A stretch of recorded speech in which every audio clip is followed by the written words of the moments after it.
అది నిండు నూరేళ్ళు పిల్ల పాపలతో సంతోషంగా ఉండాలి. ఈ జన్మకు నీకు జన్మనిచ్చినందుకు మీ అమ్మగా నేనడిగే సాయం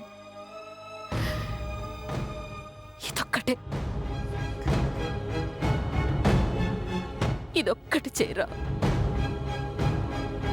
జీవితంలో నిన్నింకేమీ అడగను.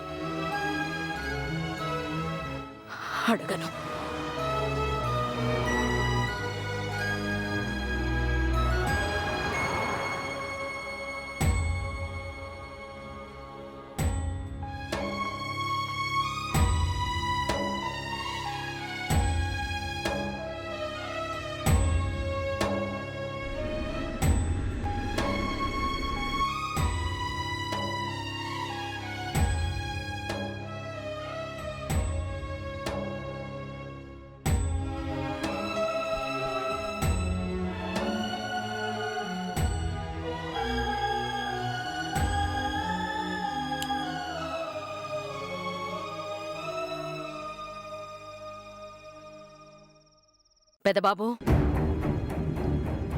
నానమ్మా. పెదబాబు, నా చిన్న కోడలు నా మాటని మనింటి పరువుని నిలబెట్టిందిరా.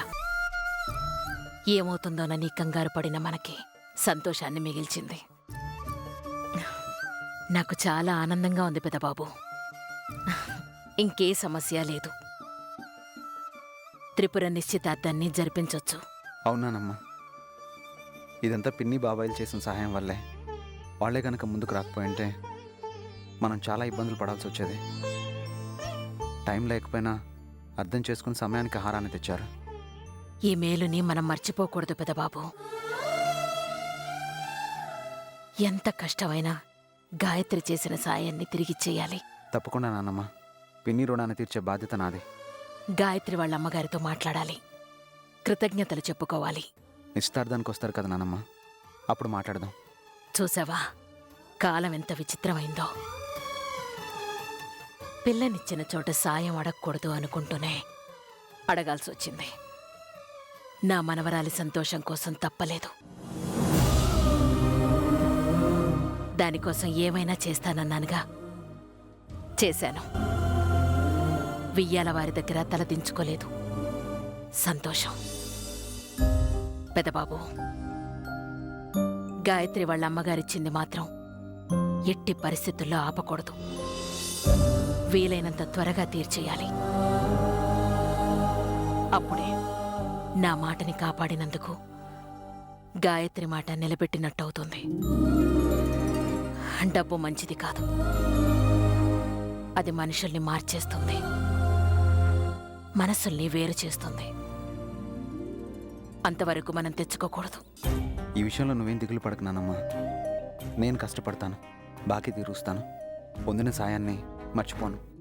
నీ మీద నాకు నమ్మకం ఉంది పెదబాబు. నీ నమ్మకాన్ని పోగొట్టుకున్నానమ్మా. నువ్వు ఇంకేమన్నా చెప్పాలా? ఇంకేమన్నా అబద్ధం చెప్పాలనుకుంటే చెప్పేయి.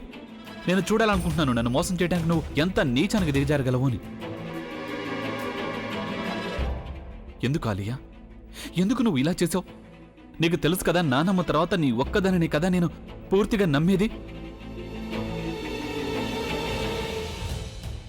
ఏమన్నావు నువ్వు? ఈ మధ్య అన్నిటినీ మర్చిపోతున్నావా? అది చాలు. వాటిలో ఉన్న శక్తి విషయాన్ని గ్రహించి మనకు వివరిస్తాయి.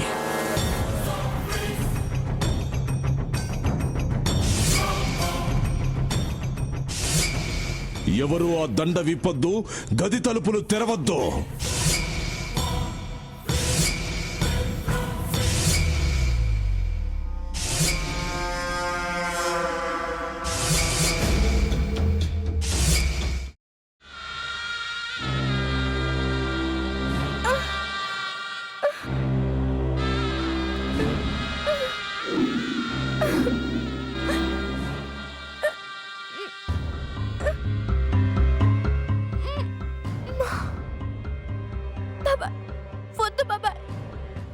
ఏం చేయొద్దు బాబాయ్, ప్లీజ్ బాబాయ్. నీకు నిజం తెలిసినప్పుడే నా ఆలోచనలో నువ్వు చచ్చిపోయావు. అబ్బా ప్లీజ్ కొంచెం తినండి ప్లీజ్. భీమారావు గారు, మీరా?